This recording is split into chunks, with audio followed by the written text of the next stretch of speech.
안녕하십니까. 신상학의 정치 칼럼 민주국민 제20회가 되겠습니다. 오늘은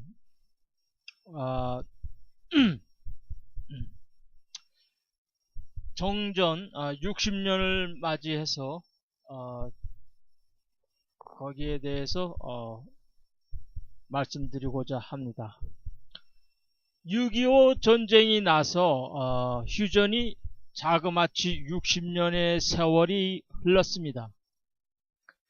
반세기가 넘어섰단 말이죠. 이렇게 긴 세월 동안 남쪽은 통일의 의지보다 집권 체제를 유지하는데 더 많은 공을 들였고, 북쪽을 이용한 반공으로 체제의 반기를 드는 사람들에게는 무차별적으로 박해와 목숨까지 빼앗는 일 등을 서슴지 않고 저질렀습니다. 그러기를 박정희의 18년, 전두환의 8년, 노태우의 5년, 도합 31년을 정전이 된지 60년의 반을 그렇게 보냈던 것입니다. 정전 이후에 이승만 7년을 더하면 38년이 됩니다. 거기에 김영삼의 5년을 더하면 43년간 통일을 원하지 않는 세월을 보낸 60년 세월의 3분의 2 이상을 이렇게 보낸 것이죠.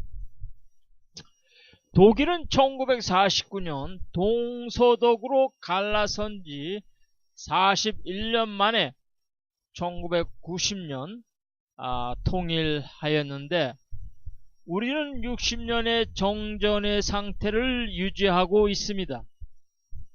이렇게 긴 세월 60년이 되고 앞으로 몇십 년 아니면 몇백 년이 될지 누가 알 수 있나요?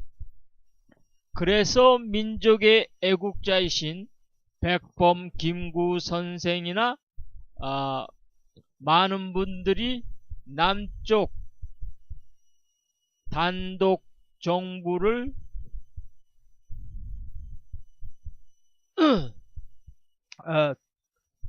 죄송합니다. 남쪽 단독 정부 설립을 반대하였던 것입니다. 한민족 한 국가를 외쳤던 것이죠. 저는 이런 생각을 해보았습니다. 하지 중장이 상해 임시정부를 인정하지 않았고, 그러므로 임시정부 요인들이 늦게 조선의 땅을 밟게 되었죠.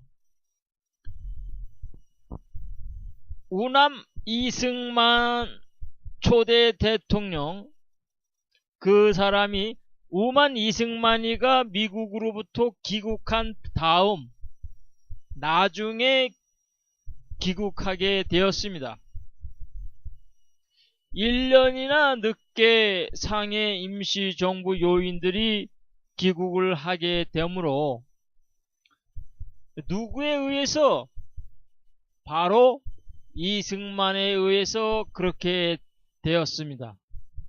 이승만이 미국에서 일본에 있는 메가더에게 편지를 보내 자기가 반공주의자라며 메가더와의 친밀한 관계를 맺게 하기 위해서 여러 차례 서신을 보내게 됐죠.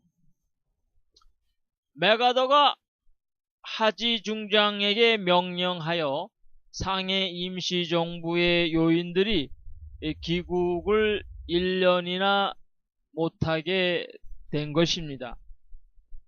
만일 김구 선생이 살아 계셨고 미 군정이 상해 임시정부를 승인하여 그대로 정부를 세웠다면 아마 6.25라는 전쟁은 일어나지 않았을 것입니다. 왜냐하면 김구 선생께서는 민족을 생각하고 미래를 생각한 지도자이기 때문에 이승만이와는 근본이 다르다 이겁니다. 이승만이가 김영삼하고 비슷한 면이 좀 있어요. 이런 면에서 따라서 하지 중장과 메가더는 조선의 백성들에게는 가히 좋은 사람들이 못 되는 것이죠. 그래서 일부 진보 측의 사람들이 인천의 메가더 동상을 없애려고 하는 이유가 바로 여기에 있기 때문입니다. 물론 메가더는 나중에 한국이라는 대한민국이라는 국호를 사용하는 이름의 백성들에게는 좀 더 정확하게 말해서 대한민국이라는 국호를 사용하는 집권 세력들에게는 구세주와 같은 인물이 되겠지요. 여기서 바로 보수 꼴통들과 진보 민족주의자들 간의 충돌이 생기는 것입니다. 이승만이가 구국의 애국자라고 말하는 사람들은 가슴에 손을 얹고서 자신의 양심을 진단하기 바래요. 이승만이가 꽤 항일투사로 인식되어 왔습니다. 그렇게 배워왔기 때문에 그가 반일, 항일의 선각자로 우리를 세뇌시켰던 것입니다. 마치 김일성이가 그런 것처럼 말입니다. 김일성의 본명은 김성주죠. 예. 그 김성주가 독립운동을 한 김일성이라는 사람의 이름을 그대로 자기가 사용한 것이죠. 그러나 어쨌든 간에 이승만 사실 그는 독립을 위한 항일투쟁은 전혀 찾을 수가 없습니다. 미국에서 교육을 통한 독립, 글쎄요, 그건 아니라고 봅니다. 식민지의 사람들로서 하루라도 빨리 독립을 원하는 것이 정상인데 그는 그렇지가 않았어요. 하와이에서 교육 사업을 했죠. 교육을 통해서 독립을 해야 된다. 그 독립을 언제 하려고 그러는지, 물론 교육이 필요합니다. 하지만 그것은 당장 필요한 것이 아니죠.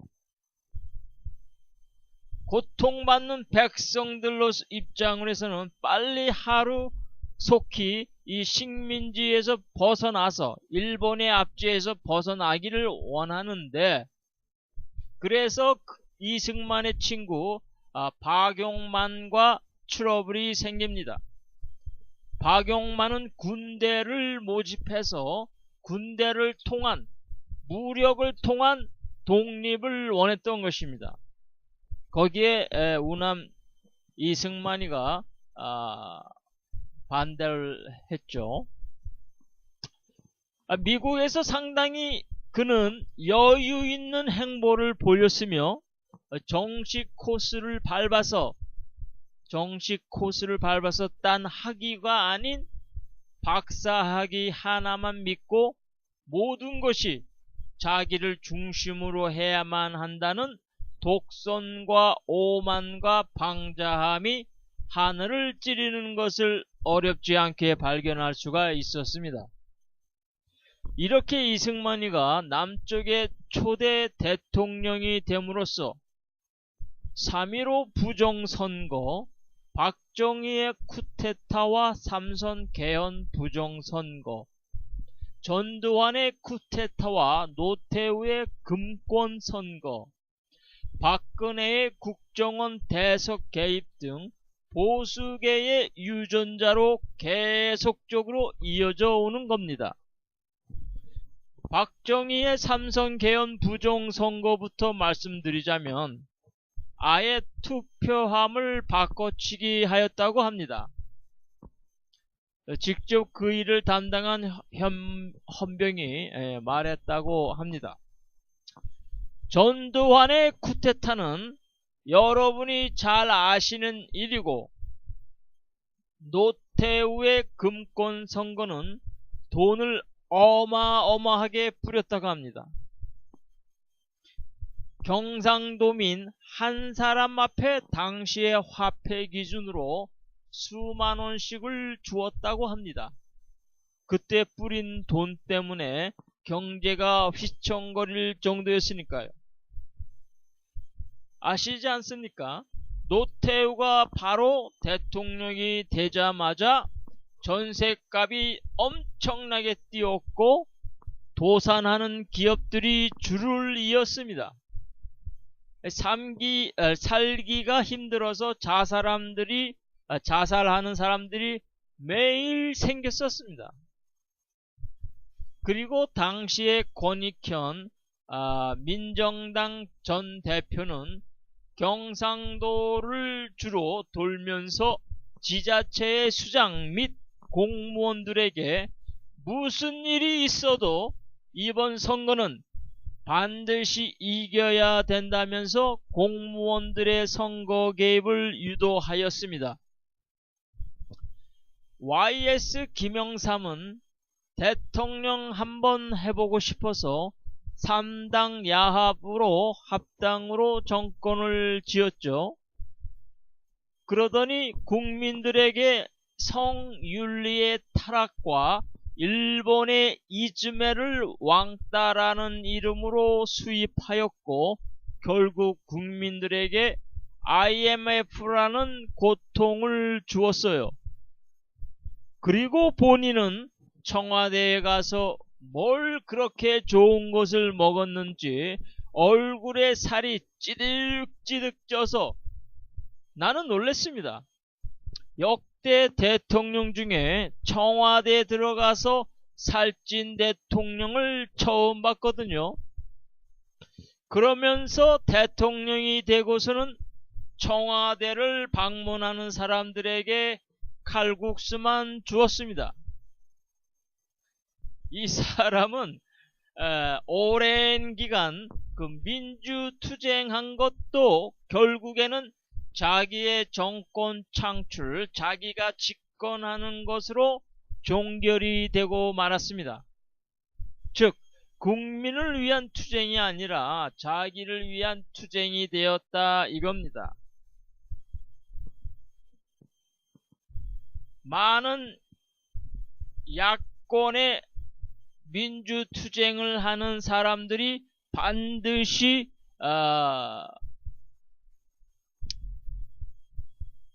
조심해야 될 것이 바로 이 부분입니다. 야권에 서서 상대를 향해서 투쟁할 때는 아주 열심히 정말 국민을 위해서 목숨을 내놓듯 합니다. 그러다가 집권을 하게 되면 또 다른 독재자와 같은 전처를 받는 그런 사람들을 우리는 역사를 통해서 많이 보고 알고 있습니다. 이렇게 정권 집권만을 위해 정치하는 사람들이 현재 사우스 코리아의 여야 안과 밖으로 너무 많다 이겁니다.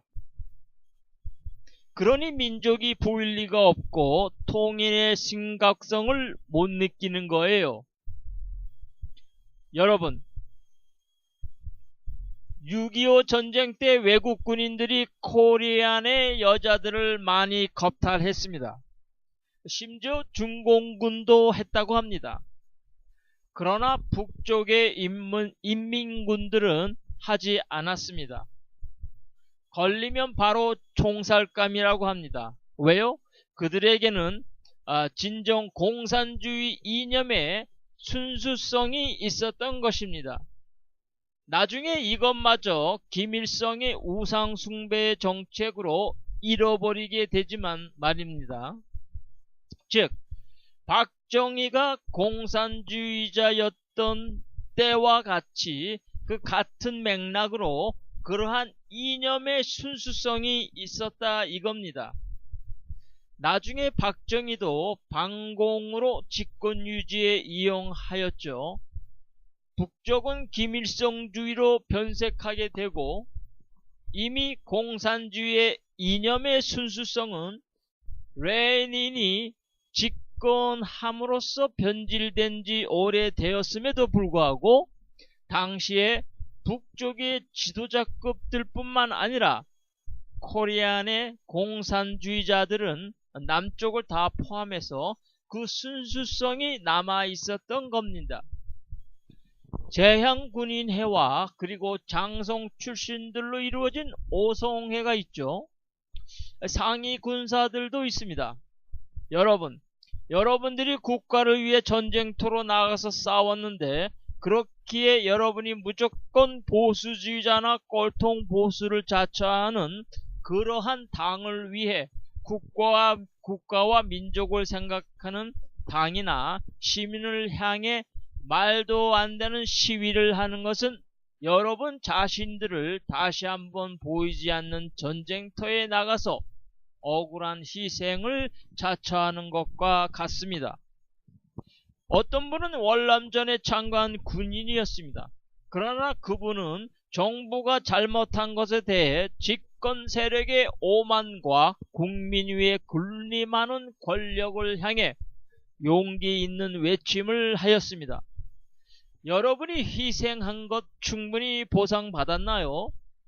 최근에 월남에 파병되어 고엽죄로 인하여 고통받고 있는 많은 분들이 고엽죄 피해 보상 판결에서 극소수의 몇 명만 남기고 다 패소하여 원망스럽지 않으십니까? 그것을 당연하다고는 생각하지 않으시겠죠? 그렇습니다.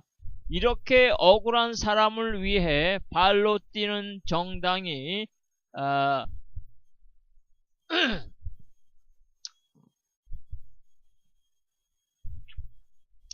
새누리당에 의해 종북과 친북, 심지어는 빨갱이당이라고 흑색 선전하는 그것에 자연히 익숙해진 국민적 정서 때문에 중일당이 죽일 놈의 당이 되었죠.